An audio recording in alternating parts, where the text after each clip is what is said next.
Hello दोस्तों, कैसे हैं आप सब। I hope you all are doing really really well. Welcome to another video of most important question series for 2025। Sir, आज की क्लास के अंदर हम लोग financial statements, sir balance sheet, PNL, schedule 3 के क्वेश्चंस को क्लास में सॉल्व करेंगे और कोशिश करेंगे कि सर साथ में प्रैक्टिस करते हुए अपने पास इस चैप्टर को भी एकदम पैक कर दे, फाइनलाइज कर दे।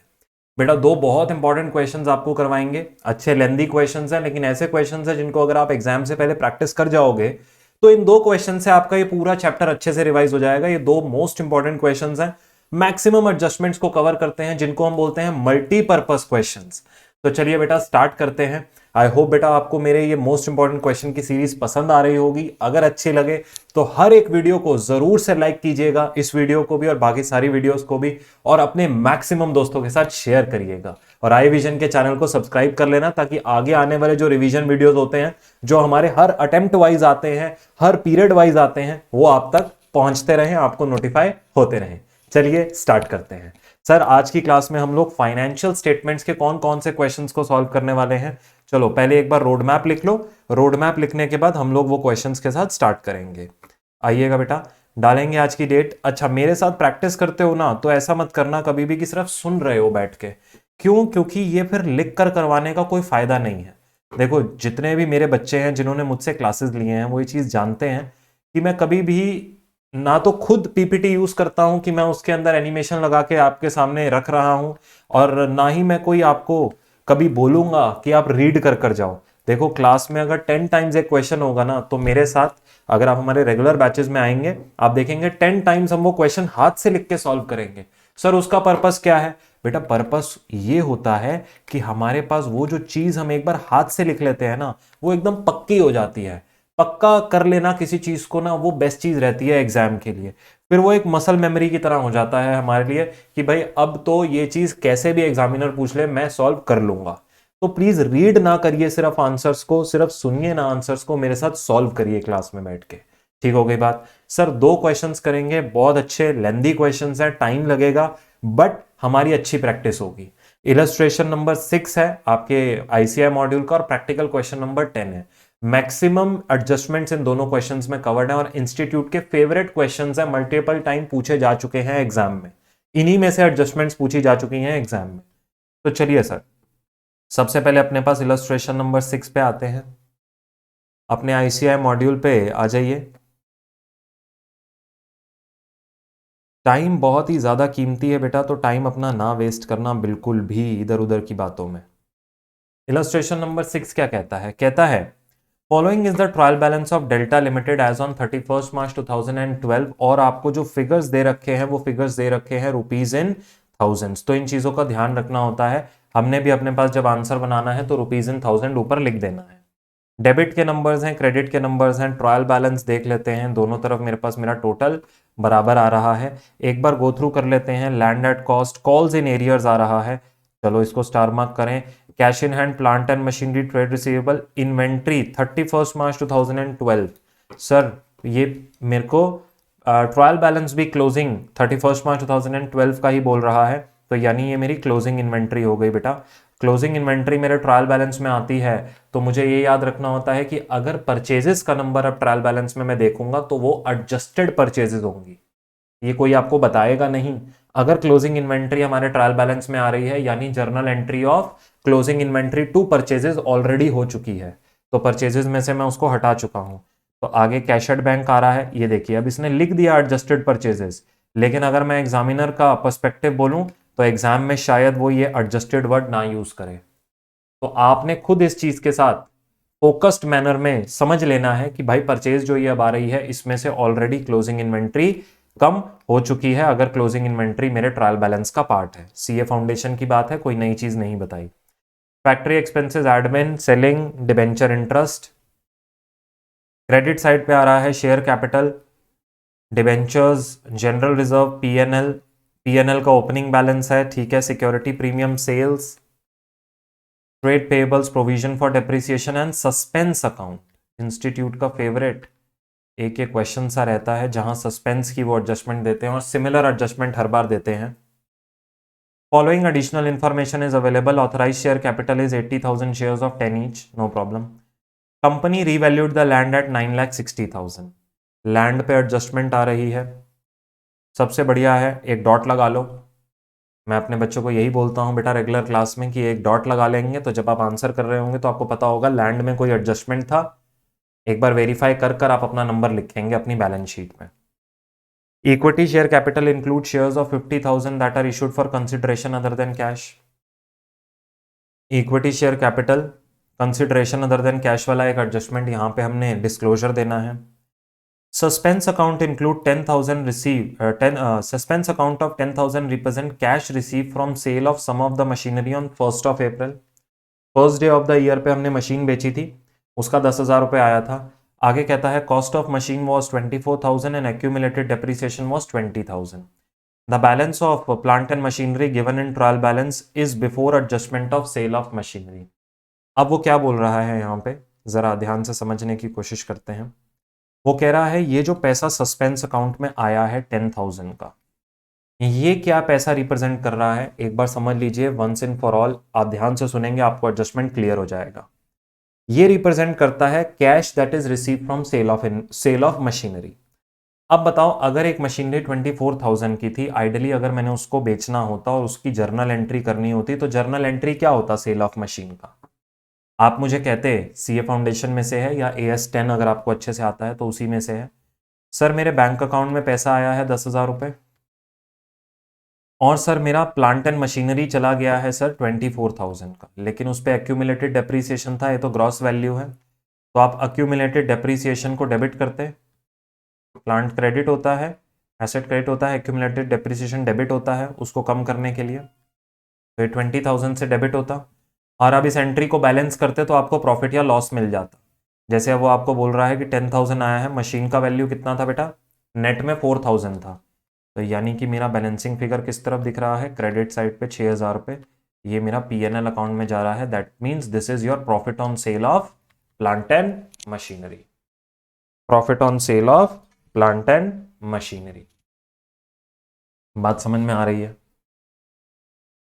चलिए आगे आगे बोलता है। अब उसने कहा है कि उसने क्या किया, आइडली एंट्री ये होनी चाहिए थी, लेकिन उसने क्या किया, उसने 10,000 सस्पेंस अकाउंट में डाल दिया as cash receive from sale of machinery. अब यहां पर ये सारे अकाउंट्स को ना डेबिट क्रेडिट करके उसने एंट्री क्या पास कर दी, which was his wrong entry. उसने एंट्री पास कर दी bank account debit to suspense account 10,000। अब देखो रेक्टिफिकेशन इसका कैसे होगा, सोचने की कोशिश करो। देखो क्या बैंक में डेबिट आना चाहिए था, डेबिट आया है? हाँ सर आना चाहिए था, आया है। ये करेक्ट एंट्री थी, ये रॉन्ग एंट्री है। और इन सब में डेबिट क्रेडिट आना चाहिए था, क्यूमुलेटेड डेप्रिसिएशन में डेबिट, प्लांट मशीनरी में क्रेडिट और PNL में क्रेडिट। क्या आया है? जी नहीं। क्रेडिट किस में आया है? सस्पेंस में। तो जिसमें क्रेडिट नहीं आना चाहिए था, सस्पेंस को डेबिट करके अगर मैं रेक्टिफिकेशन एंट्री पास करता हूं तो सस्पेंस अकाउंट को डेबिट करके मैं क्लोज कर दूंगा और बाकी ये सारे अकाउंट्स में जितना डेबिट क्रेडिट आना चाहिए था वो मैं डाल दूंगा। लाइक एक्यूमुलेटेड डेप्रिसिएशन में 20,000, टू प्लांट अकाउंट में 24,000, टू PNL अकाउंट में 6,000। देखिए क्या एंट्री बैलेंस हो गई? जी हाँ सर बैलेंस हो गई है। This is your rectification entry. अब ये मुझे कर कर दिखाना है। मैं अपना PNL जब बनाऊंगा अभी और बैलेंस शीट बनाऊंगा उसमें मुझे ये सारे एडजस्टमेंट करके दिखाने हैं। सस्पेंस को रिवर्स करना है, एक्यूमुलेटेड डेप्रिसिएशन को 20,000 से रिवर्स करना है, प्लांट मशीनरी को 24,000 से कम करना है और PNL में 6,000 का गेन रिकॉर्ड करवाना है। बोलो क्या बात समझ में आती है? सिंपल है एकदम। जी हाँ सर। आगे बोलता है depreciation is to be provided on plant and machinery at 10% on cost. अब ये वाला एडजस्टमेंट बेटा 1 अप्रैल को हुआ है, ये 1 अप्रैल को हुआ है। तो उसके बाद जो है ड्यूरिंग द ईयर मेरा डेप्रीसिएशन आएगा। अब मेरा देखिए प्लांट एंड मशीनरी कितने वैल्यू का था, ये रहा 824 का वैल्यू का था, जिसमें से 24,000 का प्लांट एंड मशीनरी कम हो रहा है। ये देखिए ना, प्लांट में क्रेडिट आ रहा है ना 24,000 से, तो कितने का बच जाएगा? 800 का। इसके ऊपर मुझे 10% डेप लगाना है विच इज 80। समझ में आई बात? Balance at bank include 5,000 with ABC bank which is not a scheduled bank. तो इसका अलग से हम डिस्क्लोजर करके दिखाते हैं। तो यहां पर मेरे पास कहां कहां एडजस्टमेंट आ गई। प्लांट एंड मशीनरी में एडजस्टमेंट आ रही है, मेरे पास यहाँ पे प्रोविजन फॉर डेप्रिसिएशन में एडजस्टमेंट आ रही है, सस्पेंस अकाउंट में आ रही है, और इसके अलावा उसने मेरे बैंक में बोला कि बैंक में आपको अलग से सेग्रीगेट करके दिखाना है, इसमें एडजस्टमेंट आ रही है। बिंदु लगाते जाओ मेरे बंधु, बिंदु लगाते जाओ। अच्छा, make provision for income tax at the rate of 30%। बहुत सिंपल है, जितना प्रॉफिट बिफोर टैक्स आएगा उसका 30% प्रोविजन फॉर टैक्स में डाल देना है। Trade receivable of 50,000 are due for more than 6 months. जो मेरे ट्रेड रिसीवेबल हैं, कहाँ गए कहाँ गए, इस पे भी एक बिंदु लगा दो जिसमें वो कह रहा है कि 6 महीने से ज्यादा जिनका पैसा अभी ड्यू है। देखिए, इसके लिए आपको शेड्यूल 3 बहुत अच्छे से पढ़ना पड़ेगा।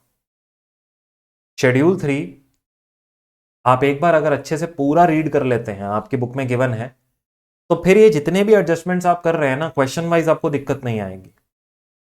समझ में आ रही है बात? हम लोगों ने अपनी क्लास में, मैं अगर आपको रियली बताऊं तो कम से कम 2 क्लासेस इन्वेस्ट करे हैं शेड्यूल 3 और उसके नॉलेज को फिर रिलायंस की फाइनेंशियल स्टेटमेंट से अंडरस्टैंड करने पे। ये इन डेप्थ लर्निंग हमें चाहिए, तो वहां पे आपको थोड़ा टाइम अपने पास इन्वेस्ट करना चाहिए। शेड्यूल 3 को स्टडी करिए, क्योंकि ये सारे जितने डिस्क्लोजर्स हैं, ये सबके बारे में शेड्यूल 3 में लिखा हुआ है कि हमें करने होते हैं। क्वेश्चन वाइज अगर आप सिर्फ चल रहे हैं, लेट सपोज आपने किसी से भी मेंटरिंग नहीं लिया, किसी से भी सपोर्ट नहीं लिया, और आप क्वेश्चन वाइज चल रहे हैं, क्वेश्चन तो आप निकाल लेंगे, लेकिन बेटा अंडरस्टैंडिंग कम रह जाएगी अगर शेड्यूल 3 अभी तक नहीं पढ़ा है तो। समझ में आ गई बात? You are required to prepare Delta Limited balance sheet as on 31st March 2012 and statement of P&L with notes to accounts for the year ended this. As per Schedule 3, ignore previous year figures and taxation. पिछले साल का figure, पिछले साल का taxation छोड़ दीजिए। अब sir, यहां पे एक और सवाल आता है, जब हमें क्वेश्चन में बैलेंस शीट और पीएनएल दोनों मांगे जाते हैं, तो सर क्या मैं पहले पीएनएल बना सकता हूं बैलेंस शीट से पहले? देखिए, आइडियली गलत नहीं है। अगर आप मुझसे आइडियल सिनेरियो में पूछेंगे कि सर मैं पहले स्टेटमेंट ऑफ पीएनएल और फिर बैलेंस शीट बना दूं तो कोई दिक्कत तो नहीं है, आइडियली गलत नहीं है।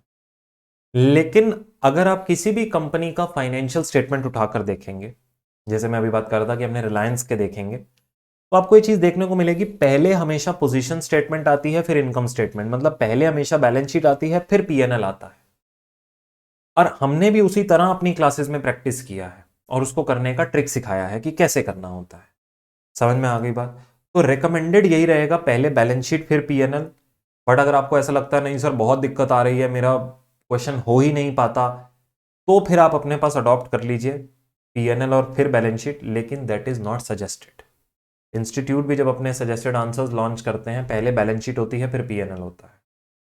तो इसलिए हम आपको गलत चीज नहीं गाइड करेंगे बेटा, just because that is simple to do. But ऐसा ना हो ना उसमें आपके प्रेजेंटेशन के नंबर कट जाएं, वो भी हमें नहीं चाहिए। तो एक पेज हम अपने पास अपनी बैलेंस शीट के लिए छोड़ेंगे, और उस बैलेंस शीट को भी हम क्या करते हैं बेटा, हम अपनी क्लासेस में बोलते हैं कि हम उसका ढांचा बना लेंगे। ढांचा मतलब फॉर्मेट बना लेंगे। तो सबसे पहले अपन ने नाम लिखना है डेल्टा लिमिटेड। अच्छा, ये ढांचा बनाना क्यों जरूरी है, किसी बच्चे को पता है? क्योंकि सर मेरे नोट्स टू अकाउंट्स में नंबरिंग कैसे आएगा अगर मैंने ये ढांचा नहीं बनाया? तो भाई साहब नोट्स टू अकाउंट्स में नंबरिंग कैसे करोगे? ओ, तो ये बात है बेटे, यही तो बात है जो तुम नहीं समझ रहे हो। चलो,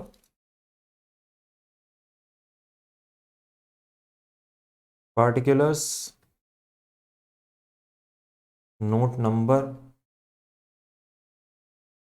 अमाउंट रुपीज इन थाउजेंड्स, ये ना भूल जाना। सबसे पहले आएगा आपका इक्विटी एंड लायबिलिटी, अब जो तुम्हें ट्रायल बैलेंस गिवन है उसकी क्रेडिट साइड देखो, वहां तुम्हें क्या क्या देखने को मिलता है। शेयर होल्डर्स फंड दिखता है, इसके बिना तो कोई बैलेंस शीट हो ही नहीं। Share capital, reserve and surplus. अच्छा, चलो दूसरी चीज, तुम्हें नॉन करंट लाइबिलिटीज देखने को मिल रही हैं, लॉन्ग टर्म बोरोइंग्स, डिवेंचर्स है ना।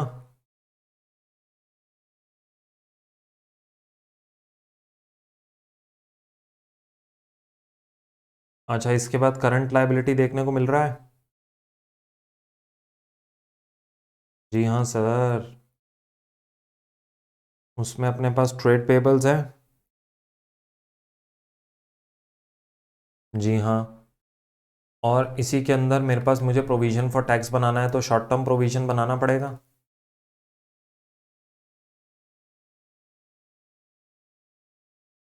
चलिए, टोटल। अब ये चीज जो प्लानिंग की है ना, वो उसी बच्चे को आ सकती है जिसकी प्रैक्टिस अच्छी है, वरना आप गलतियां बहुत करेंगे। इवन आफ्टर प्रैक्टिस भी ऐसा होगा, कई बार आपको लगेगा सर गलतियां बहुत हो रही हैं, दैट्स ऑल राइट, उन गलतियों से सीखोगे ही आप। अब डेबिट साइड देखो, डेबिट साइड पे क्या है, प्रॉपर्टी प्लांट एंड इक्विपमेंट,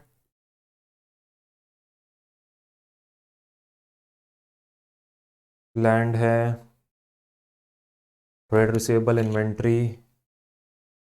चलिए, नॉन करंट में तो यही है, करंट के अंदर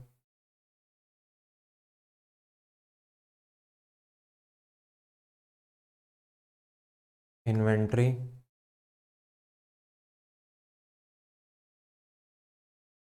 ट्रेड रिसीवेबल,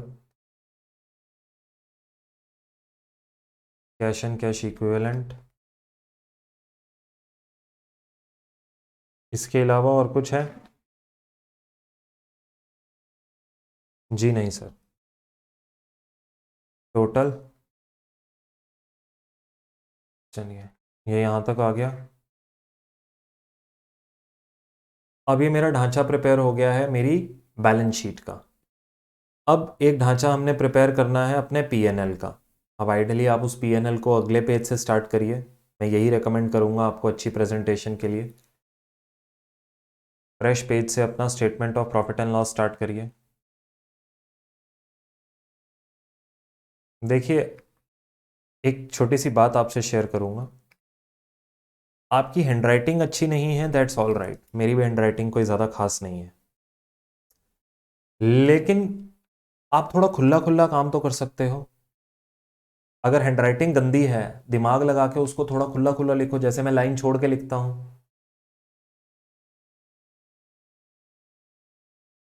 समझे?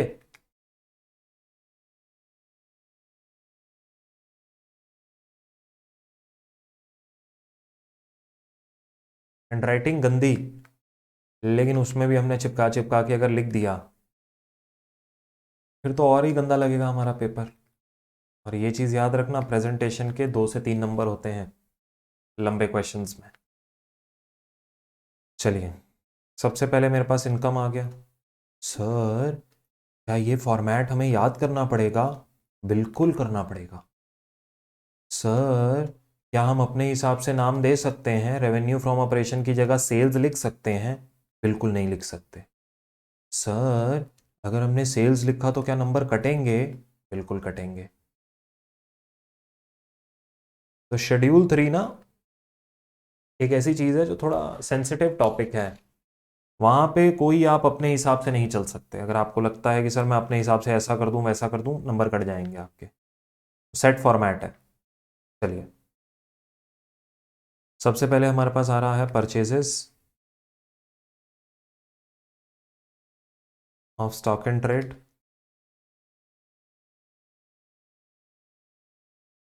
दूसरा आ रहा है चेंजेस इन इन्वेंट्री।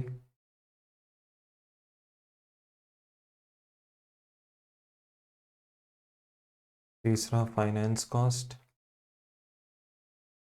अब ये फॉर्मेट बनाने में आपको 3 मिनट या मैक्सिमम 4 मिनट से ज़्यादा नहीं लगना चाहिए।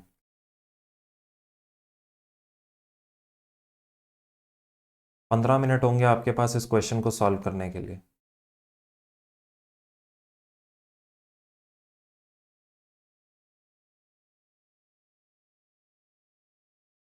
चलिए,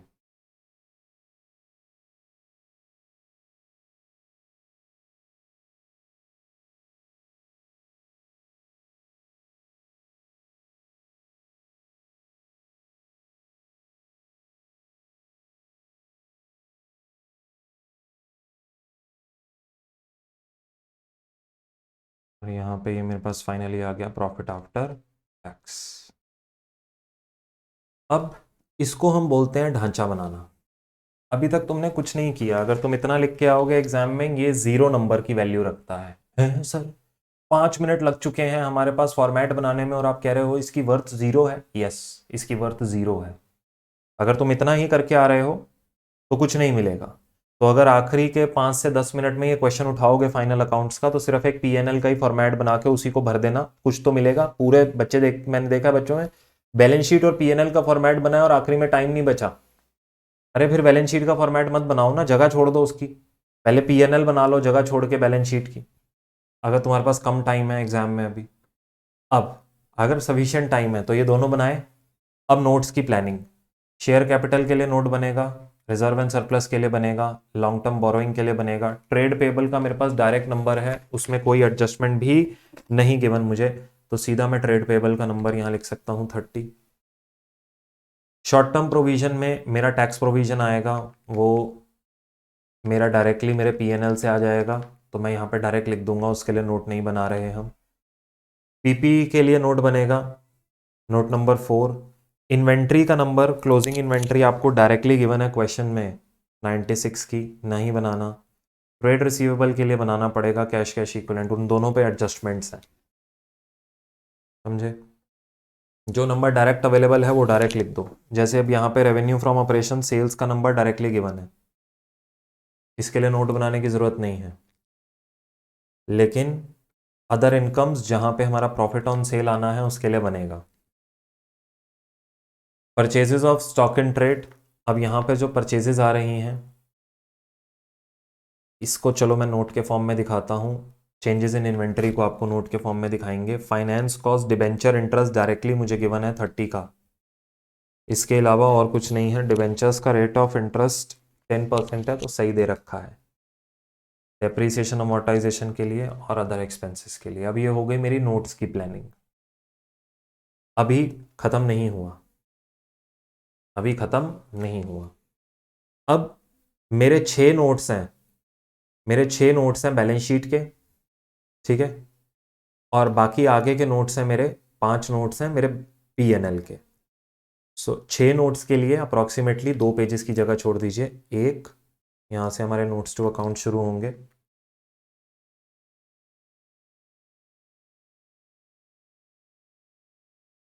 एक, दो, 2 पेजेस छोड़ दिए। अब पेज नंबर 3 से नोट नंबर 7 बनेगा, जिसपे हम लोग बताने वाले हैं अदर इनकम्स के बारे में।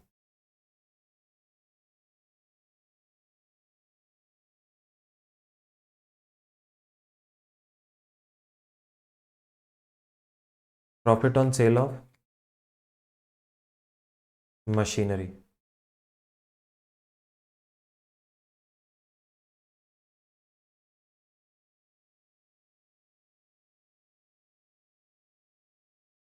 सेल वैल्यू है 10 की, रुपीज इन थाउजेंड्स ही फॉलो हो रहा है बेटा यहाँ पे।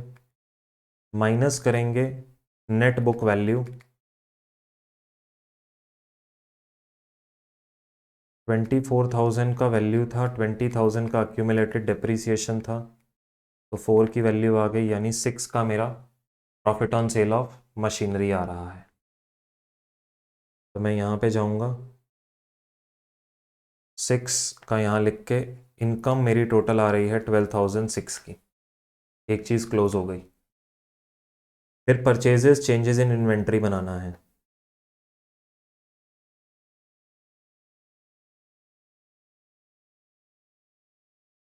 परचेजेस,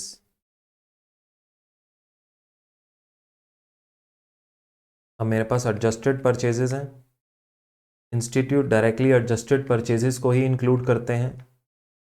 टेक्निकली रॉन्ग है, हमें gross value of purchase include करना होता है, तो प्लस क्लोजिंग स्टॉक क्योंकि उसमें से हटाया हुआ है वो मैं ऐड करूँगा, 96 का है जी हाँ। तो मेरे टोटल कॉस्ट ऑफ परचेज इतना है। और चेंजेस इन इन्वेंट्री का मतलब होता है opening stock minus closing stock. इन सबके पीछे बेटा डिटेल लॉजिक हमारे रेगुलर बैच में आप जाकर पढ़ सकते हैं, इनका डिटेल्ड अंडरस्टैंडिंग कि सर ऐसा क्यों हो रहा है, इनके पीछे हर एक चीज़ के पीछे लॉजिक है। ओपनिंग स्टॉक में से क्लोजिंग स्टॉक क्यों माइनस हो रहा है, why not closing minus opening. तो वो सब चीज़ें जो हैं लॉजिक से अगर आप चलेंगे तो आपको लॉन्ग लाइफ याद रहेंगी। This is -96, this is correct way of presenting it. समझ में आई बात? इसके बाद हमारे पास आ रहा है डेप्रीसिएशन की बात। पहले इन दोनों को लिख देते हैं, 496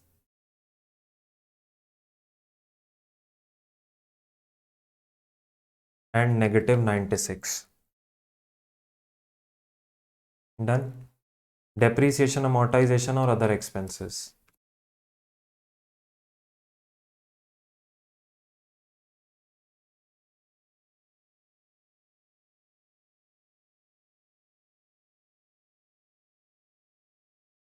अब डेप्रीसिएशन जो हमने निकालनी है, देखो लैंड एक हमारे पास एसेट है और एक हमारे पास प्लांट एंड मशीनरी है। Land is a non depreciable asset, तो यहाँ पे डेप्रीसिएशन के बाद जो एडजस्टमेंट में बोली है वो सिर्फ प्लांट और मशीनरी के लिए बोली है। अब डेप्रीसिएशन कितना होगा सोच के बताइएगा। सर डेप्रीसिएशन मेरे पास पहले 824 का प्लांट और मशीनरी था जिसमें से वो कह रहा है 24,000 की तो बिक गई, उसका 10% इज 80, समझे। और फिर फाइनली आ रहा है अदर एक्सपेंसेस। तो कोई बहुत टफ लगा क्या? सर आपके साथ सॉल्व करते हैं तो हो जाता है, घर पे अकेले बैठते हैं मैक्सिमम क्वेश्चन यही आता है मेरे पास। सर घर पे अकेले बैठते हैं फिर कॉन्फिडेंस नहीं आता। पता है क्यों नहीं आता? मैं तुम्हें रीज़न देता हूँ, साथ साथ लिखते जाओ सुनते भी जाओ। मेरे साथ तुम क्लास में सॉल्व करते हो 15-20 क्वेश्चंस, तुमने अभी फाइनल अकाउंट्स के 20 क्वेश्चन मेरे साथ सॉल्व कर लिए लेट सपोज बैच में, ठीक है। और अब तुम घर पे करने बैठे, अब उन 15-20 में से तुम 15 या 16 तो पढ़ोगे, रीडिंग से निकालोगे। ऑब्वियसली सर इतना टाइम थोड़ी ना मैं सारे लिखूंगा, ठीक है कोई बात नहीं। और बाकी भी जो होगा उसमें भी तुम क्या करोगे, कहीं ना कहीं थोड़ा सा अप डाउन करोगे, आधा लिखोगे आधा पढ़ोगे। तो इसलिए क्वेश्चन में कहीं ना कहीं गलती हो जाती है। एटलीस्ट जो क्वेश्चन सॉल्व करो उसको पूरा फुल फ्लेजेड सॉल्व करो, उसको रीड मत करो फिर बिल्कुल भी। ऐसा नहीं कि चलो पीएनएल रीड कर लेता हूं, बैलेंस शीट बना के देख लेता हूं, इन कामों में गलतियां निकल जाती हैं। समझ में आ रही है बात? पूरा अगर आप क्वेश्चन सॉल्व करने जाएंगे, एक या दो गलती होंगी, वो भी नेक्स्ट टाइम जब आप उसको सॉल्व करोगे वो भी नहीं होगी। रेगुलर प्रैक्टिस करो, अपने आप चीज़ें आसान हो जाएंगी। और किसी के पास भी बेटा जादू की कोई छड़ी नहीं है कि हमने यहाँ से जादू की छड़ी घुमाई और हमने कहा जी हमारा बच्चा पेपर देने के लिए तैयार हो गया। The only thing between you and your achievement is your hard work. वो हार्डवर्क आपको खुद ही करना पड़ेगा। हम आपको क्वेश्चन सॉल्व करवा सकते हैं, हर एक टीचर सॉल्व करवा सकता है, समझा सकते हैं, लेकिन उसके बाद हाथ से आप ही को लिखना पड़ेगा। आप कहें सर आप मेरे लिए पेपर भी लिखाओ, वो पॉसिबल होता तो बेटा शायद अभी नालायकों आधे से ज़्यादा तो वो भी कर रहे होते कि सर कोई दिक्कत नहीं आप हमारा पेपर लिखाओ।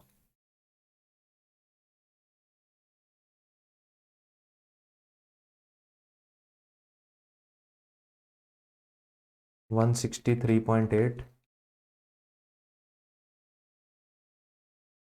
546 माइनस 163.8,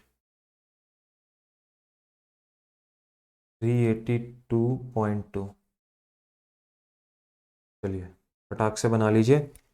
इसके बाद हम लोग अपने पास स्टार्ट करेंगे हमारा बैलेंस शीट का डिस्कशन। डन। अब आते हैं बैलेंस शीट पे। अब यहाँ पे आएंगे नोट नंबर 1 पे। आगे के नोट्स बन गए हैं। अब यहाँ पे ऊपर नोट में लिख देंगे रुपीज इन 1000 सभी के लिए। नोट नंबर 1 है शेयर कैपिटल का। शेयर कैपिटल पे बेटा ऑथराइज्ड कैपिटल अवेलेबल है। जी सर। 80,000 shares of 10 each. अब ये है इक्विटी शेयर्स, लिखा हुआ है ट्रायल बैलेंस में अगर देखोगे।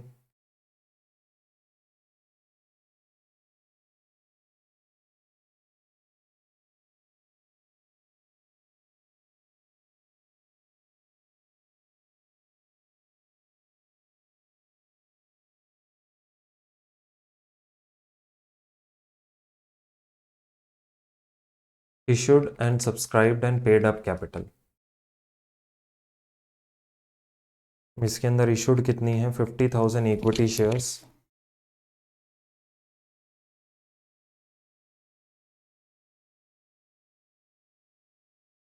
Of ₹10 each.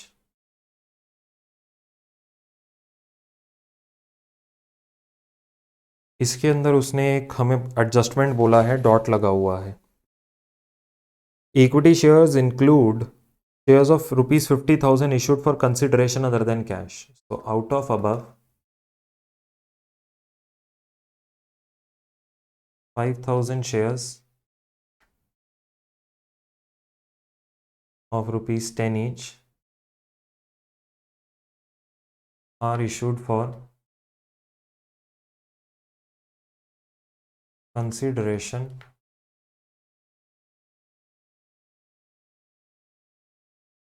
other than cash. Done हो गया।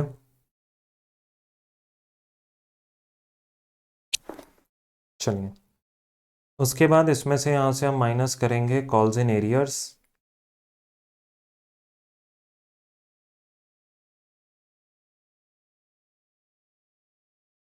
एक छोटी सी गलती हो गई बेटा।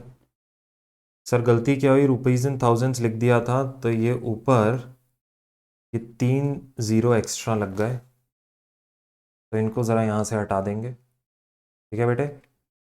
जी सर। तो ये आ गया 495। एक सिंगल स्ट्राइक किया करो काटने के लिए। नालायकों, ऐसे लिखा हुआ है ये दुनिया जहान की ये ड्राइंग नहीं करनी, एक सिंगल स्ट्राइक काटना होता है। थोड़ा प्रोफेशनल बनो।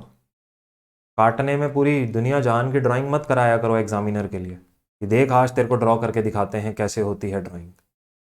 वो भी कहेगा देख आज फिर मैं तेरे को बताता हूँ कैसे मिलते हैं नंबर। तुम्हारा नुकसान हो जाएगा नालायकों। समझ में आई बात?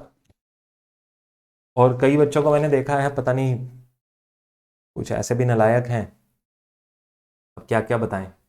कोई इरेजर आता है जो पेन को मिटाने के लिए यूज होता है, और वो इतना तगड़ा इरेजर है कई बार उससे शीट ही फट जाती है। और कई बच्चे होते हैं वो वाइट फ्लूट लेके वाइटनर लेके गए होते हैं। इन सब चीज़ों को अवॉइड करो एग्जाम में, टाइम वेस्ट करती हैं आपकी। सिंपल एक स्ट्राइक करो, खत्म करो, आगे बढ़ो। एग्जामिनर को भी पता है, उसने भी पेपर लिखा है सीए का, उसको भी पता है गलती हो जाती है, कट करो आगे बढ़ो। पता नहीं इरेजर ले जाएंगे पेन वाला, आज तेरे को मिटा के दिखाते हैं। फिर उसके बाद और वाइटनर ले जाते हैं कई बच्चे। अरे क्या ज़रूरत है, क्यों अपना टाइम खराब करते हो?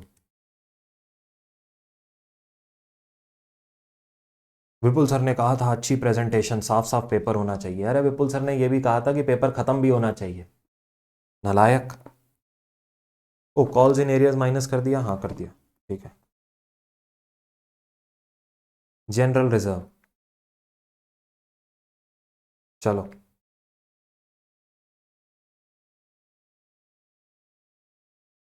पीएनएल अकाउंट, इसका ओपनिंग बैलेंस अवेलेबल है मेरे पास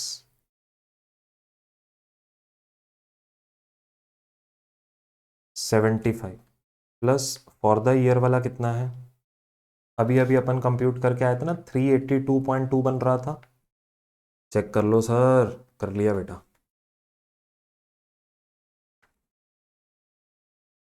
382.2 प्लस 75 विच इज 457.2। ठीक है बेटे? जी सर। अच्छा, रीवैल्यूएशन हो गया, ये हो गया, सिक्योरिटी प्रीमियम भी गिवन है मेरे बेटे। देखा जाए तो ये क्वेश्चन इतने टफ भी नहीं है, अगर आप अग्री करें मुझसे, इतना भी मुश्किल नहीं है ये।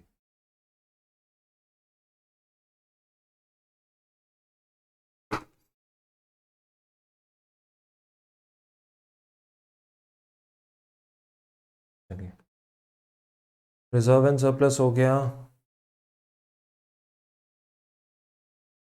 लॉन्ग टर्म बोरोइंग में 10% डिबेंचर,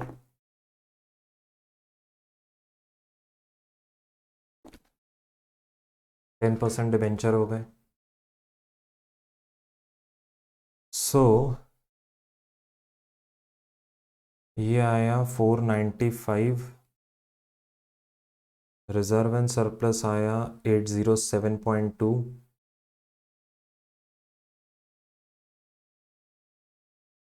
लॉन्ग टर्म बोरोइंग्स आपके पास आ रही हैं 300, ये भी लिखा था सर जी, सीधा अवेलेबल है आपके ट्रायल बैलेंस में। Short term provision, tax provision कितने का बनाया था हमने, ये रहा 163.8।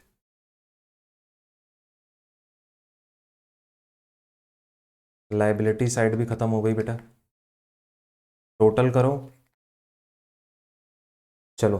और उसके बाद एक दो तीन, तीन नोट्स और रह गए हैं, पीपीई का, trade receivable and cash and cash equivalent.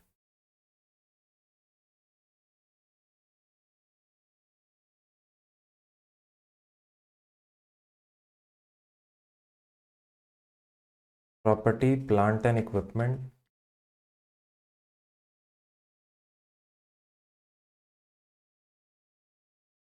Land, ये थी 8 लाख की, plus revalued upward 1,60,000, so this is 960 now, and plant and machinery was for 824 minus जो सोल्ड हो गई 24, so this is now for 800 minus accumulated depreciation, जो originally हमारे पास था provision for depreciation 150 था, जिसमें से 20 की तो मशीन बिक गई, और साथ में इस पीरियड में और कितना डेप्रीसिएशन चार्ज हुआ, डेप्रीसिएशन टू एक्यूमुलेटेड डेप्रीसिएशन 80 का, तो ये कितना वैल्यू आ गया, 130 प्लस 80 इज 210,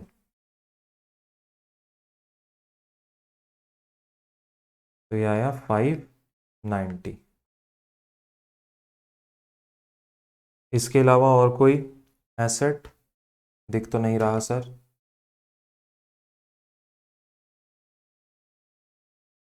चलो बेटा, प्रॉपर्टी प्लांट एंड इक्विपमेंट भी हो गया, trade receivable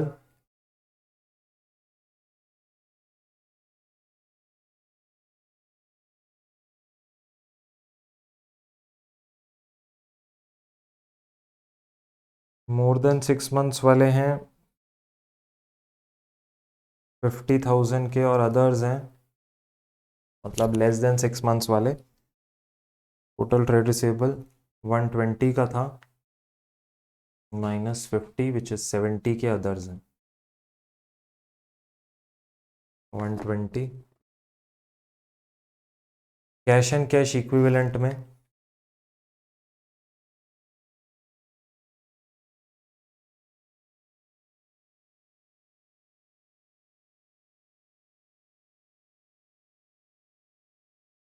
cash in hand 2 का है, कैश एट बैंक में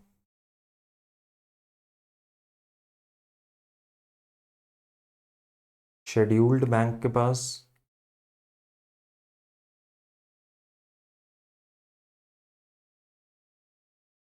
और अदर्स के पास कितना कितना है,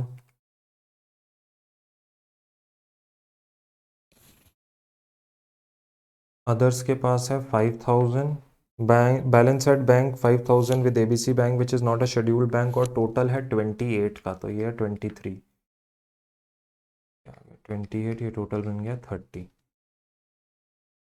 हो गया बेटा। अब इसके बाद एक बार फिर से नज़र मार लो, सारी चीज़ें हो गई।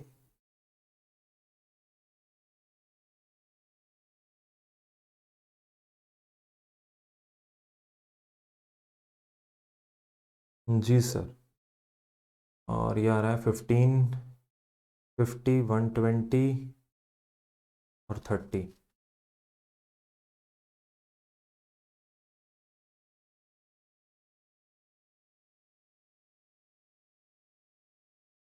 सम टोटल करेंगे बेटा, मैच हो रहा है।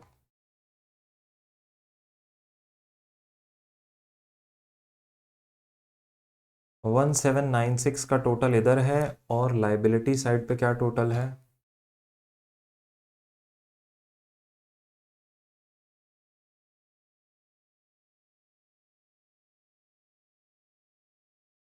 यही टोटल है सर, 1796। बच्चों में खुशी की लहर। सर हमारे पास 14 मार्क्स का एक क्वेश्चन, जो फुल फ्लेजेड जब पीएनएल बैलेंस शीट आएगा तो वो 14 नंबर में आएगा, मतलब एक क्वेश्चन 14 नंबर का सवाल आएगा। तो इंटू 1.5 कर लो, 14.1.5 इज 21, 20 से 21 मिनट है आपके पास मैक्सिमम, ठीक है, क्वेश्चन को सॉल्व करने के लिए। चलिए, मज़ा आया? पीएनएल बैलेंस शीट क्लियर हुआ? सर पहले बैलेंस शीट आएगा फिर पीएनएल आएगा। बेटा अगर आप लोगों के लिए ये जो लेक्चर है यूज़फुल हो रहा है, ज़रूर से लाइक करिएगा। टारगेट रखेंगे कम से कम 500 लाइक्स का ऑन दिस वीडियो। आप लोगों ने वो टारगेट को ज़रूर ज़रूर ज़रूर से पूरा करवा देना है, और अपने मैक्सिमम दोस्तों के साथ शेयर करना है इस वीडियो को। भाई ऐसा हो सकता है कि हम आपके दोस्तों तक शायद अभी तक ना पहुंच पाए हों, वो भी अपने पास, आपके जो पीयर ग्रुप है वो भी अपने पास अपकमिंग अटेम्प्ट में अपीयर होने वाला हो, तो उनसे भी शेयर कर दीजिए, ताकि ये मोस्ट इंपॉर्टेंट एक एक दो दो क्वेश्चन हर चैप्टर में से अगर प्रैक्टिस कर लिए तो मतलब पूरा तुम्हारा हो जाएगा बढ़िया तरीके से प्रैक्टिस। समझ में आया? 10, 15, 20 नहीं कर सकते, दो क्वेश्चन तो अच्छे अच्छे मल्टीपर्पज वाले कर सकते हो मेरे साथ। चलिए, अगर यूजफुल हो रहा है तो जरूर से सब्सक्राइब करना। और हाँ, एक और बात बेटा, ये सिर्फ एक छोटा सा एक्सट्रैक्ट है। अगर आप फुल इन डेप्थ अंडरस्टैंडिंग चाहते हैं शेड्यूल 3 की, बैलेंस शीट की, पीएनएल की, इनकी प्रेजेंटेशन को लेकर और मेहनत करना चाहते हैं, मेरे साथ और क्वेश्चन सॉल्व करना चाहते हैं, तो हमारे regular batches and fast track batches का जो लिंक है वो इस वीडियो के डिस्क्रिप्शन में है। बहुत नॉमिनल प्राइजेस पर अवेलेबल है। आप एंड्रॉयड ओनली ले सकते हैं, ऑल डिवाइसेस कोर्सेज ले सकते हैं। उन बैचेस में हमने past year exam question, revision test papers, mock test papers, ICI module के क्वेश्चन सब कुछ क्लास में सॉल्व किया है विद रेगुलर प्रैक्टिस, और लिख लिख कर इसी तरीके से सोल्यूशंस करें। तो अपने लिए अपना राइट चॉइस करो और इन्वेस्ट करो टाइम इन चीज़ों को प्रैक्टिस करने में, क्योंकि यही आगे के लिए आपके बेस बनाएगा। चलिए, सो अगले क्वेश्चन पर मूव करते हैं, प्रैक्टिकल क्वेश्चन नंबर 10।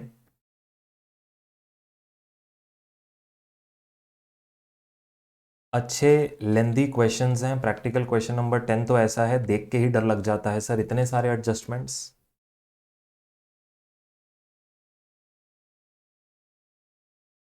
ये देखिए, 2 पेज का तो ये क्वेश्चन है। शुरू हुआ यहां से, ठीक है, टॉप ऑफ द पेज से शुरू हो रहा है क्वेश्चन नंबर 10। चलते गए चलते गए चलते गए चलते गए चलते गए, 2 पेज का तो ये सिर्फ और सिर्फ क्वेश्चन है। और ये तुम्हारी बुक में 2 पेजेस का है, याद रखना, एग्जाम में आएगा तो कम से कम 3, 3.5 पेज पे जाएगा ये क्वेश्चन। अब ये क्वेश्चन देखते ही बच्चा डर जाता है। तो आज क्लास में सॉल्व करते हैं, इंपॉर्टेंट मार्क कर लेना, मल्टीपर्पज क्वेश्चन है।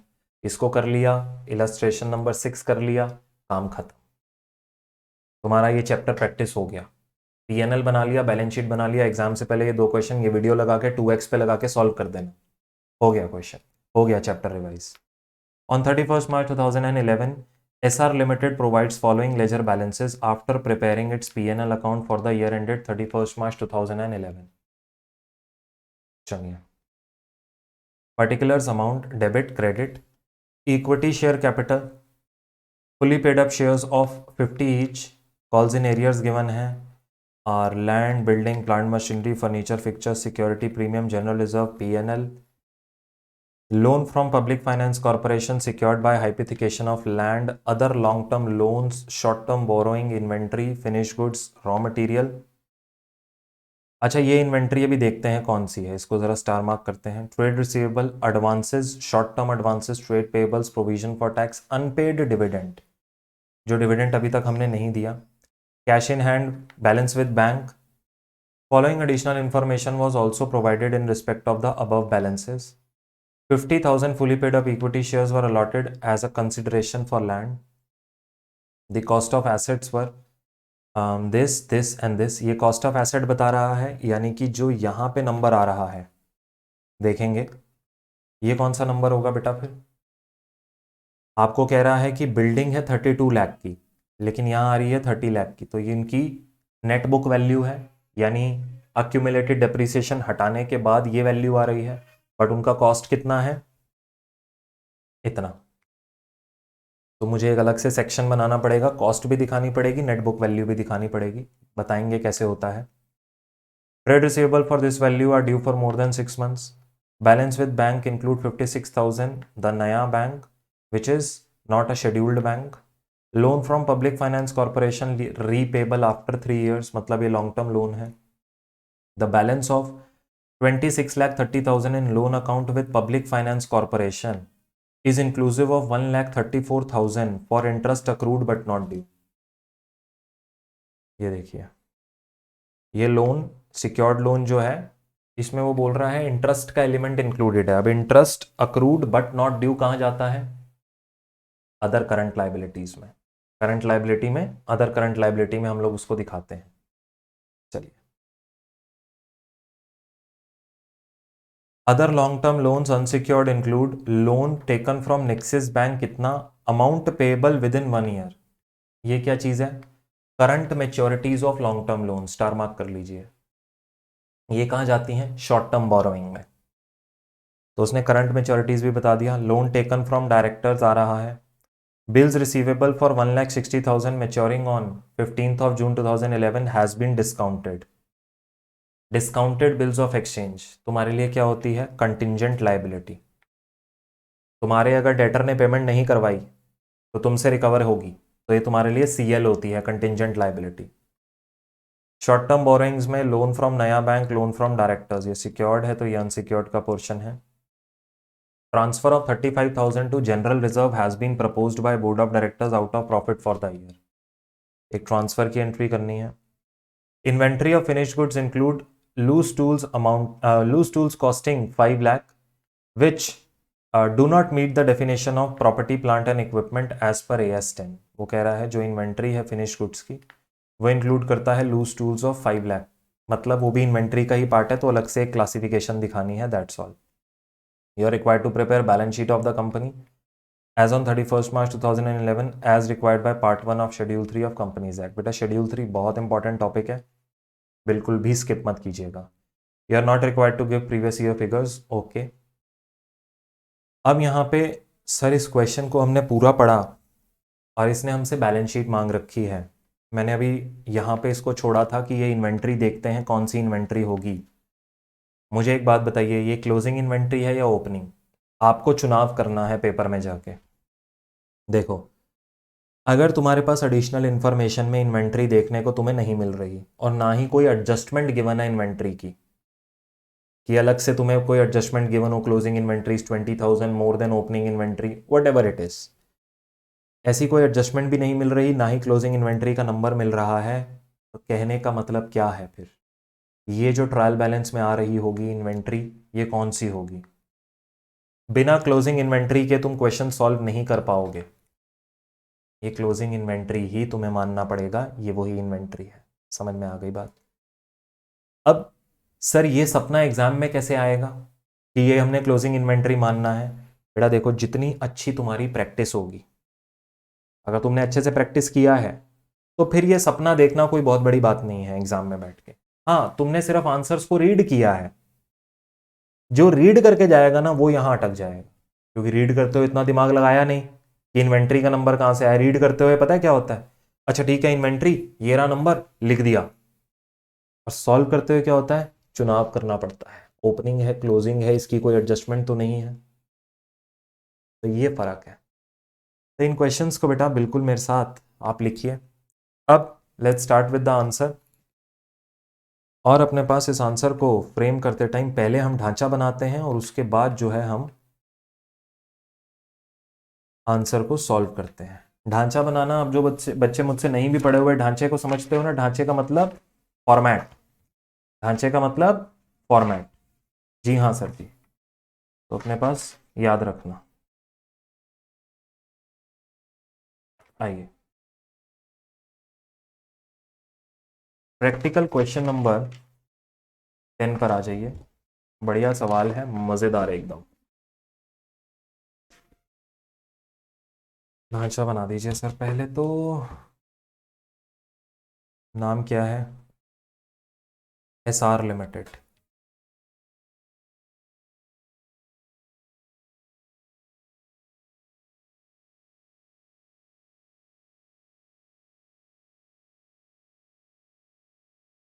31 मार्च 2011।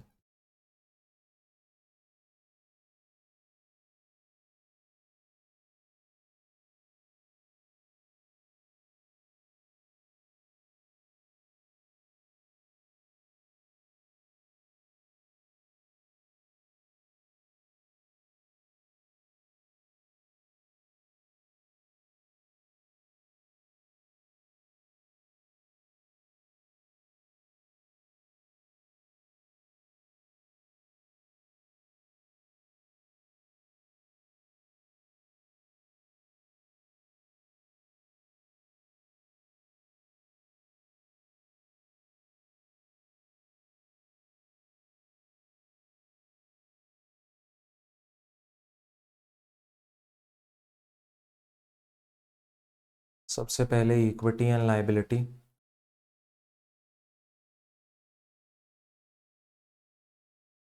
उसमें shareholders funds,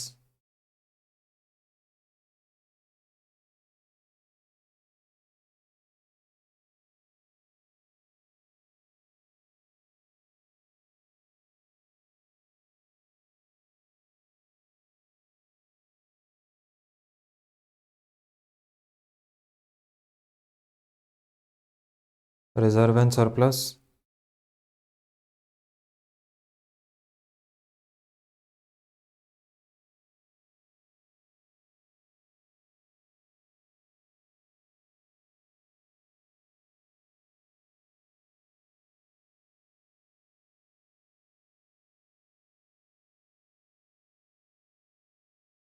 long term borrowings में, सॉरी नॉन करंट, इधर ये आएगा नॉन करंट एसेट और non current liability, sorry non current liability में long term borrowing.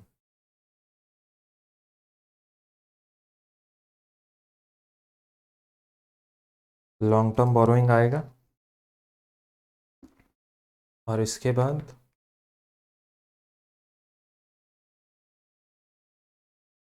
Current liability आएगा जिसमें short term borrowing,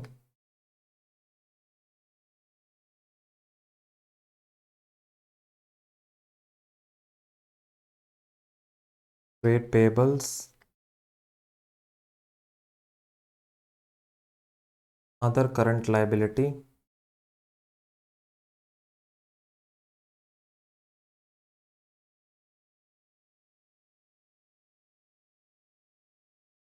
and short term provision आ रहा है। इसको किया टोटल,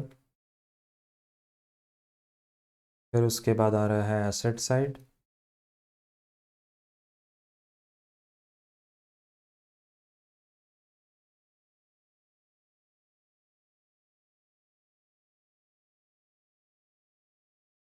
नॉन करंट एसेट में आ रहा है property plant and equipment,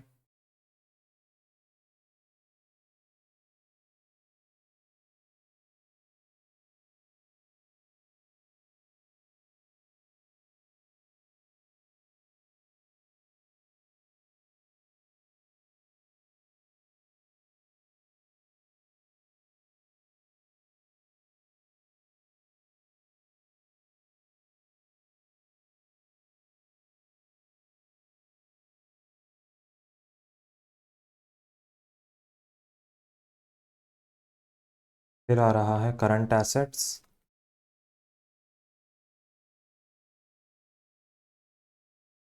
inventory, trade receivable, cash and cash equivalent,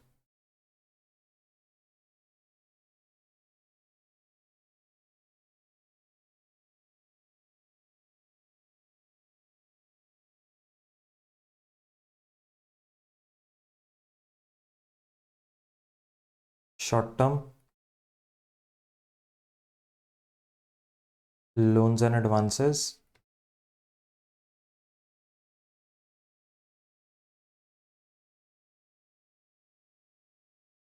और कुछ। पूरा क्वेश्चन एक बार चेक कर लो।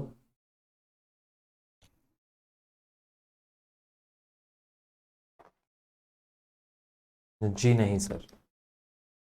चलिए यहाँ पे लिखेंगे टोटल। अब इसके बाद शुरू करेंगे अपनी नोट्स की प्लानिंग। शेयर कैपिटल के लिए नोट बनेगा, रिजर्व सरप्लस के लिए बिल्कुल नोट बनेगा, लॉन्ग टर्म बोरोइंग्स के लिए, लॉन्ग टर्म बोरोइंग्स के लिए भी हमें नोट बनाना पड़ेगा। मल्टीपल लोन्स हैं, इसके लिए भी नोट बनाना पड़ेगा। ट्रेड पेबल्स का नंबर डायरेक्टली गिवन है, इस पर कोई एडजस्टमेंट ट्रेड पेबल्स पे नहीं given. Other current liability note बनाना पड़ेगा। शॉर्ट टर्म प्रोविजन में प्रोविजन फॉर टैक्स आ रहा है,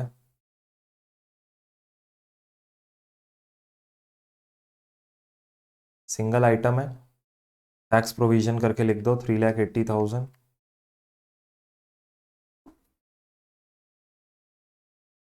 पीपीई के लिए बिल्कुल नोट बनाना पड़ेगा, इन्वेंट्री के लिए भी बनाना पड़ेगा, ट्रेड रिसीवेबल के लिए बनाना पड़ेगा, एडजस्टमेंट है इसमें भी बनाना पड़ेगा। Short term loans and advances में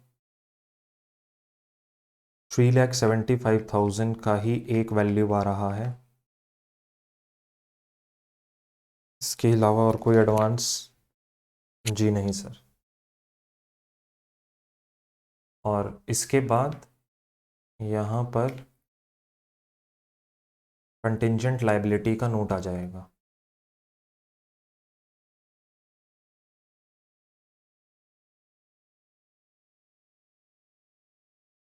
सो यहाँ पे नोट आ जाएगा कंटिंजेंट लायबिलिटी का, ठीक है।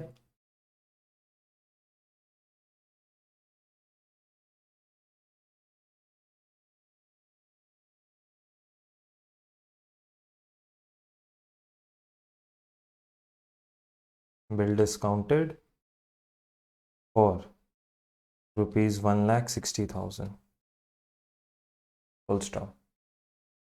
Bill discounted for ₹1,60,000।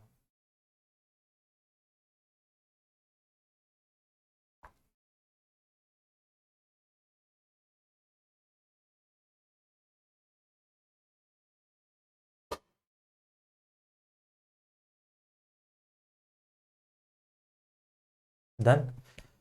नोट्स की प्लानिंग हम लोगों ने कर ली है। अब हमको नोट्स टू अकाउंट्स बनाने स्टार्ट करने हैं। अगेन फिर बोलूँगा बेटा फ्रेश पेज से स्टार्ट करिए। जब आपने लिखना है notes to accounts, note number 1, share capital.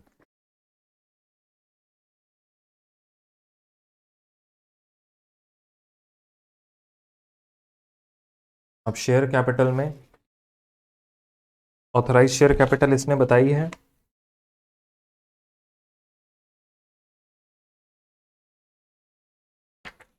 Sir कहीं पे इंफॉर्मेशन नहीं है ऑथराइज्ड कैपिटल की, तो मैं ऑथराइज्ड कैपिटल को इक्वल टू मान रहा हूं टू द इशूड कैपिटल। 50 रुपये का शेयर है,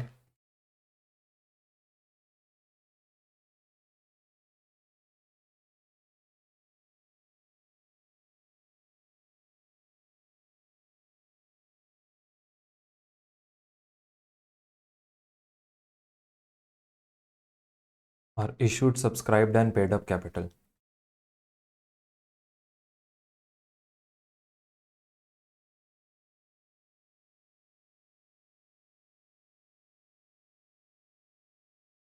चलिए बेटा, ये आ गया 1,60,000 इक्विटी शेयर्स हैं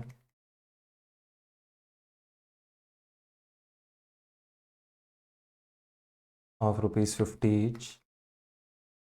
पहली एडजस्टमेंट आउट ऑफ अबव, उसने कहा है 50,000 fully paid up shares were allotted for as a consideration for land.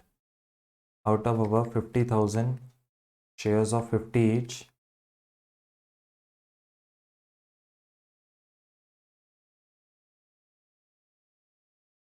are allotted for consideration other than cash.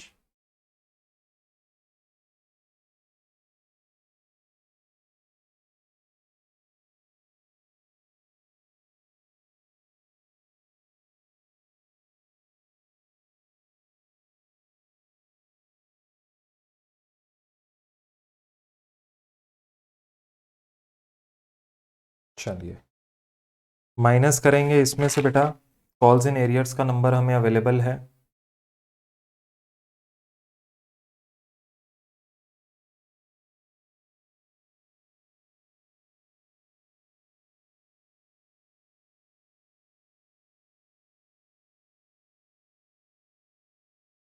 79,85,000। आगे अगला नोट बनेगा रिजर्व एंड सरप्लस का।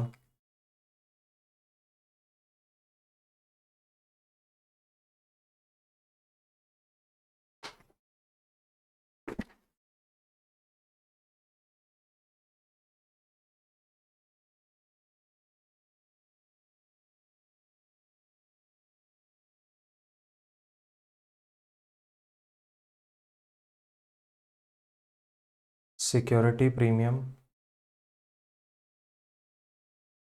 15 lakh,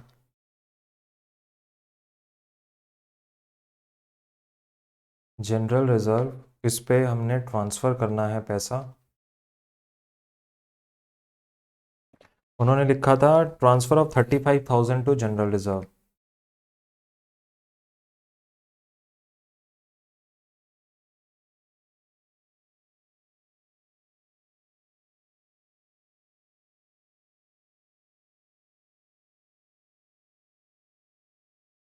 $9,76,000।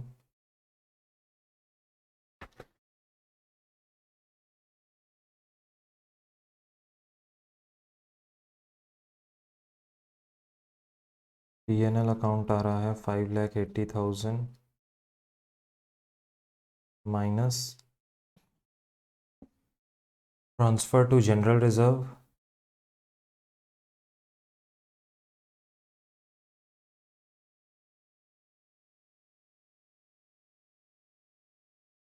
Minus transfer to general reserve which is 35,000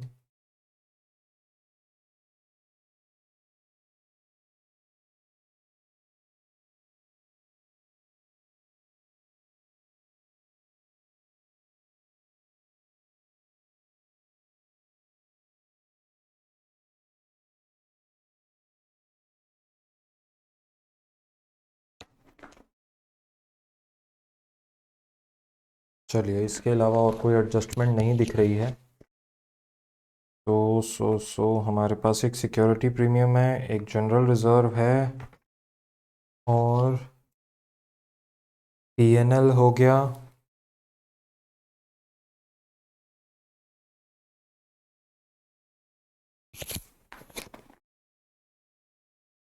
और तो कोई भी एडजस्टमेंट नहीं दिख रही बेटा।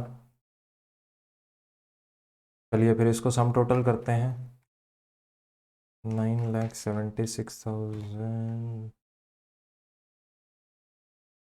30,21,000 दोनों को ऊपर लिख के आते हैं 795 79,85 79,85,000 30,21,000।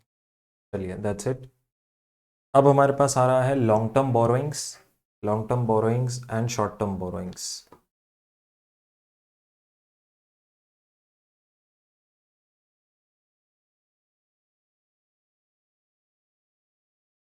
थ्री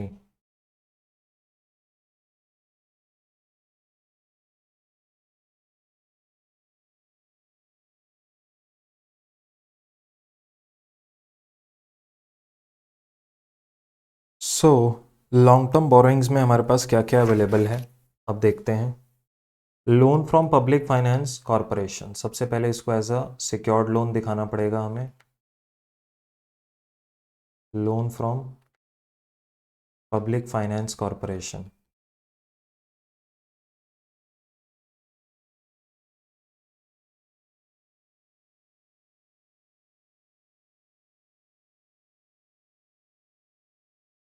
सिक्योर्ड बाय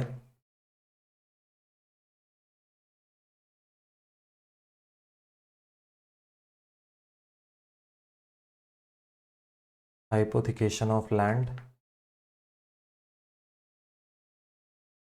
सो ये यहाँ पे हमें 26,30,000 में से माइनस करना पड़ेगा। उसने कहा था it includes interest of 1,34,000। 26,30,000 minus 134 which is 24,96,000। इसके बाद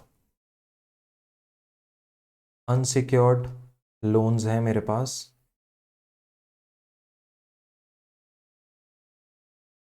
अदर लॉन्ग टर्म लोन्स 22,50,000 के हैं, लेकिन उस पर भी अदर लॉन्ग टर्म लोन्स में भी एडजस्टमेंट गिवन है। लोन फ्रॉम नेक्सिस बैंक,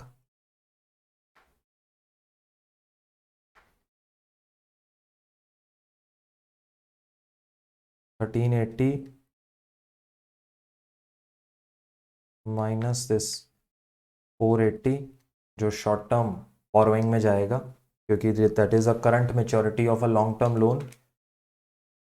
सो ये एक हमारे पास आ गया। इसके अलावा हमारे पास लोन फ्रॉम डायरेक्टर आ गया,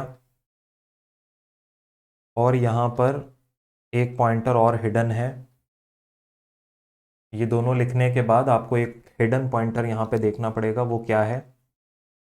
जब आप अपने क्वेश्चन में जाकर देखेंगे तो बेटा आपके पास total value of long term loans is 22,50,000, लेकिन एग्जामिनर ने जब यहाँ पर ब्रेकअप दिया, उसने कहा long term loan includes the following 13,80,000 और 850। अगर आप इन दोनों को प्लस करेंगे 13,80,000 प्लस 8,50,000 इट कम्स टू 22,30,000। लेकिन टोटल वैल्यू कितना गिवन था लोन का? 22,50,000। So there is a gap of 20,000 जो हमने यहां पर एडिशनली अपने पास लिखना है। तो 20,000 रुपए का जो गैप है वो अदर्स में जाएगा। उस चीज का ध्यान हम लोगों ने रखना है अपने पास। तो जब भी ऐसे कोई ब्रेकअप गिवन हो तो ज़रूर उसका टोटल एक बार बैलेंस शीट से टैली ज़रूर ज़रूर से करना है आप लोगों ने। 9 lakh plus 850 plus 20,000 which is 17,70,000। ठीक होगी बेटे बात? ये इसका टोटल आ गया, ये इसका टोटल आ गया। Loan from public finance corporation, long term loan आ गया। शॉर्ट टर्म बोरिंग्स अभी यहाँ पे नहीं आएंगे। इसके अलावा देखिए और कुछ वैल्यू गिवन है, डिबेंचर्स वगैरह कुछ हैं हमारे पास। जी नहीं सर, दिख तो नहीं रहे। कोई दिक्कत नहीं है, फिर आगे बढ़िए। सम टोटल इसका कितना हो गया? 2496, 42,66,000। ये टोटल आ गया दोनों का। ठीक है, 42,66,000 और ये 42,66 है।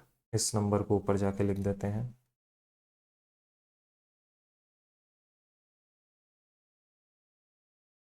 डन हो गया बेटा जी? डन हो गया बेटा जी? आगे हमारे पास आ रहे हैं शॉर्ट टर्म बोरोइंग्स।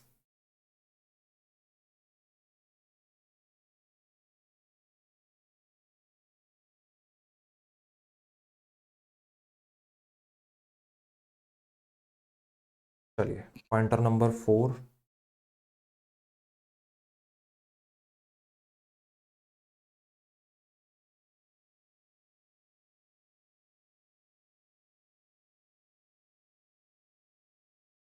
अब शॉर्ट टर्म बोरोइंग्स में बेटा हमारे पास 4,60,000 का एक वैल्यू है, लेकिन इसमें से एक हमारा पोर्शन था जो सिक्योर्ड का पोर्शन है।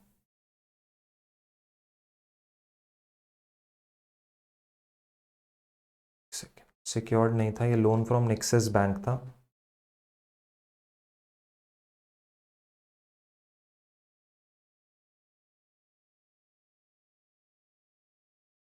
करंट मेच्योरिटी जिसको हम बोलते हैं, पहले ये लिख दो, क्योंकि ये ऊपर से कैरी फॉरवर्ड होके आ रहा है।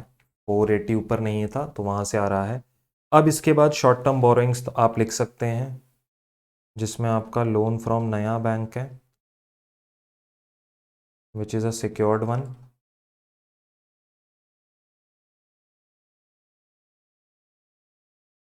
और इसमें भी एग्जामिनर ने वही सेम चीज़ करी है बेटा। टोटल आपको शॉर्ट टर्म बोरोइंग्स का जो दिया हुआ है वहाँ पे ट्रायल बैलेंस में, और ये जो ब्रेकअप आपको एडिशनल इन्फॉर्मेशन में दिया हुआ है, इसका जो टोटल है वो डिफर कर रहा है। चलिए आपको दिखाते हैं। टोटल आपके पास जो शॉर्ट टर्म बोरोइंग अवेलेबल है वो कितने की है? 4,60,000 की। ठीक है, लेकिन जो ब्रेकअप आपको दिया है उसने वो दिया है, इन दोनों का सम टोटल करते हैं, 1,16,000 प्लस 48,000 विच इज़ 1,64,000। यानी अदर्स का नंबर यहाँ पे एक और आएगा, इस चीज़ का आपने ध्यान रखना है। 460 माइनस 164, उसने ब्रेकअप आपको सिर्फ 164 का बताया हुआ है। सो 296 की एक ऐसी वैल्यू है, 2,96,000, जो अदर्स में जाएगा। तो इन बातों का ध्यान बेटा आपने खुद रखना है।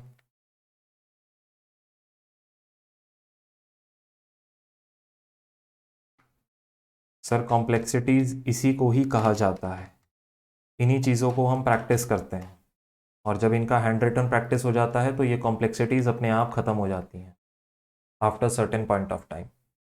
सो ये आपके पास निकल कर आ रहा है 9,40,000।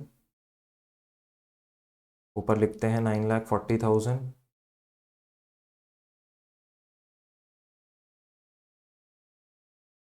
और अब आ रहा है अदर करंट लाइबिलिटीज।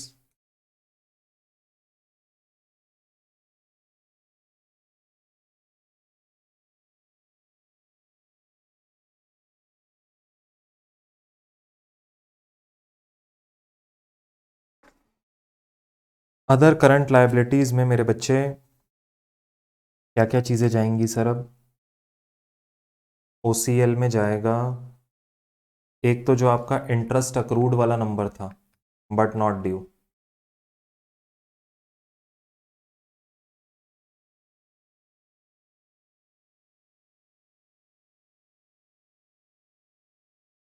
$1,34,000, एक तो वो जाएगा। ठीक है,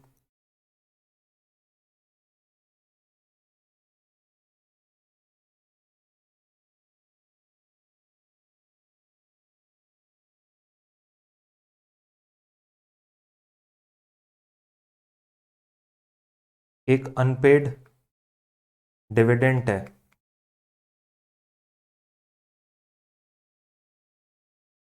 ऑफ 70,000, वो जाएगा।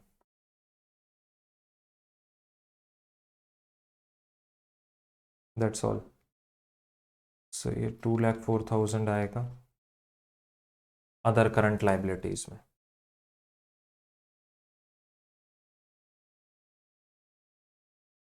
अभी हमारी सिर्फ लाइबिलिटी साइड खत्म हुई है, एसेट साइड का पूरा कंपटीशन बचा हुआ है। PP, inventory, trade receivable, cash and cash equivalent.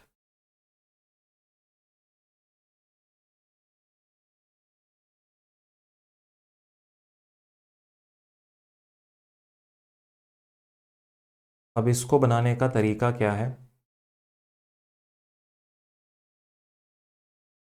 आप एक टेबल बना दीजिए, asset cost accumulated depreciation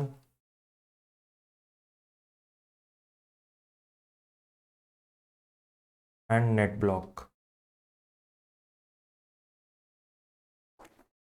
So asset में हमारे पास अवेलेबल है लैंड, जिसकी ऑब्वियसली कॉस्ट और नेट ब्लॉक दोनों ही सेम रहेंगे, नॉन डेप्रिशिएबल एसेट है। ट्रायल बैलेंस में हमारे पास नेट ब्लॉक गिवन है बेटा। नेट ब्लॉक का मतलब होता है जो डेप्रीसिएशन हटा के नंबर हमको दिया जाता है। इस 30 lakh.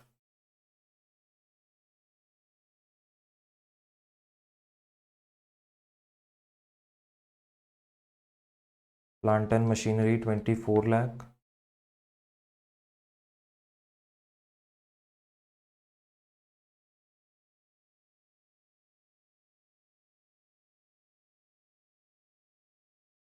This is 13 lakh. Additional information में हमारे पास क्या अवेलेबल है अब इनका? बिल्डिंग का वैल्यू है 32 लाख।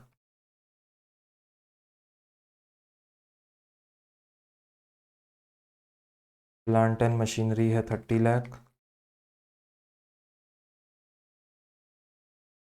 और ये 1650। तो ये accumulated depreciation as a balancing figure आपको देखने को मिलेगा। सर इसका नंबर कहीं नहीं जाना, लेकिन इसका रिप्रेजेंटेशन देना ज़रूरी है।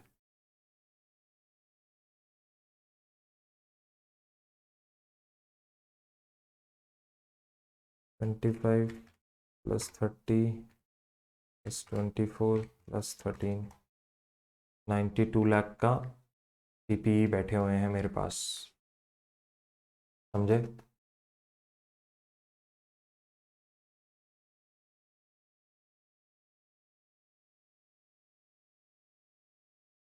Inventory, trade receivable, cash and cash equivalent.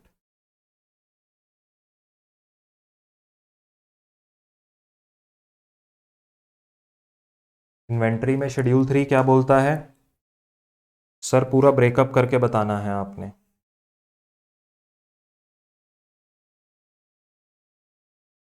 Loose tool,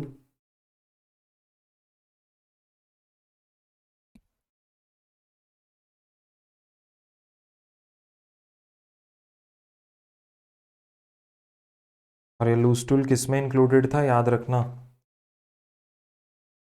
इसने क्या बोला है एडजस्टमेंट में? Inventory of finish goods include loose tool.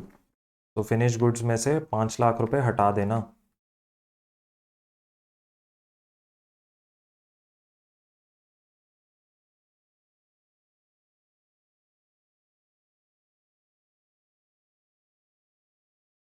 चलिए, डन।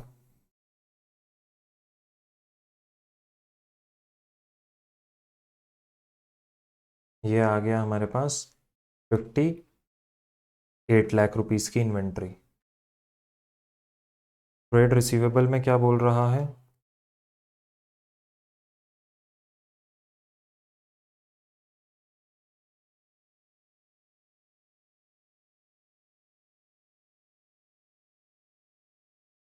मोर देन 6 मंथ्स।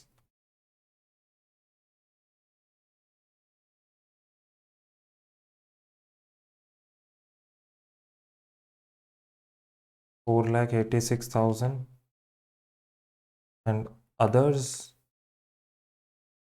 750 का टोटल है।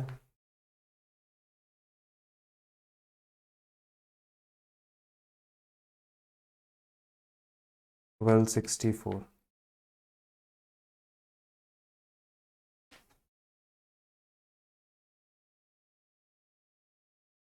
कैश एंड कैश इक्विवेलेंट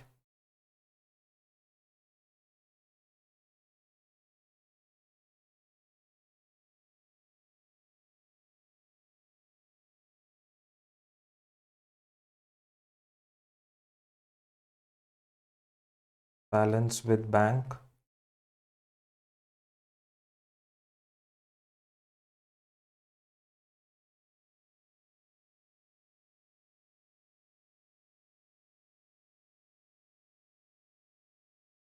$56,000 आएगा अदर देन शेड्यूल्ड बैंक।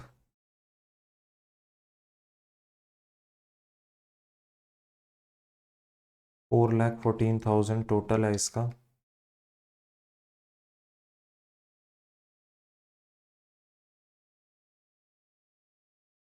$3,58,000 आएगा इधर।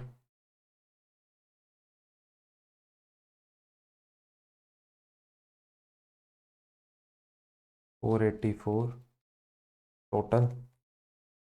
अब एक बार देख लीजिए कोई पॉइंटर रह तो नहीं गया।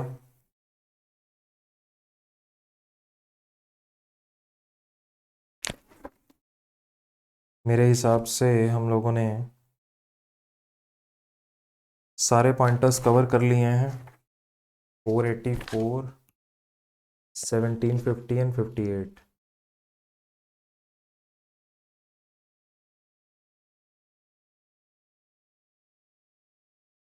देखिए बेटा, टोटल करिए, क्या बैलेंस शीट मैच हो रही है?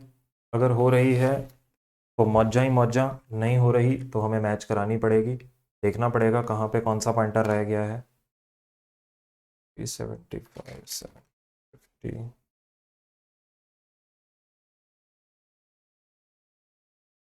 सो 1,76,09,000 minus 79,85,000, 30,21,000, 42,66,000, 9,40,000, 8,13,000, 2,04,000, 3,80,000। सर बिल्कुल मैच हो रहा है, एक एक रुपया। 1,76,09,000।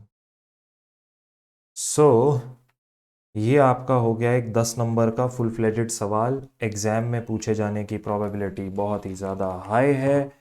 आई होप मेरे बच्चों आपकी बहुत ही बढ़िया प्रैक्टिस हो गई होगी। ये दो क्वेश्चंस को करते ही थोड़ा कॉन्फिडेंस बूस्ट हुआ है। एक बार फिर से इनको सॉल्व करके देख लो। सर कोई अगर अपने आप करते हुए गलती हो जाए तो खुद को पनिश मत किया करो, परेशान मत हुआ करो, डीमोटिवेट मत हुआ करो। It is part of the process, you will learn these things and gradually you would be able to solve all of this questions. I hope ये वीडियो आपके लिए बहुत यूजफुल रहा होगा। जाने से पहले ज़रूर लाइक कर जाइएगा इस वीडियो को और आई विजन के चैनल को सब्सक्राइब करना, ताकि आगे आने वाले इंपॉर्टेंट कॉन्सेप्चुअल रिवीजन वीडियोस, हमारे जो इंपॉर्टेंट क्वेश्चन के videos, other analysis videos, most important questions के, ये सब आप तक टाइमली मैनर में पहुंचते रहें। और मैक्सिमम दोस्तों के साथ वीडियो को शेयर ज़रूर करना।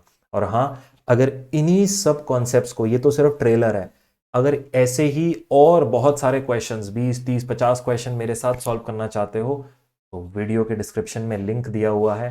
फटाफट से आई विजन के कोर्सेज को आप एनरोल कर सकते हैं। Available at most affordable prices. आप बहुत इजीली उनको एनरोल कर सकते हैं। प्रिंटेड बुक लेकर हमसे हमारे साथ रेगुलरली प्रैक्टिस कर सकते हैं। बात समझ में आ गई? चलिए, thank you very very much. मिलते हैं अगले सेशन में और कोई टॉपिक के इंपॉर्टेंट क्वेश्चंस को सॉल्व करने के लिए। All the very best. Bye bye, tata, take care.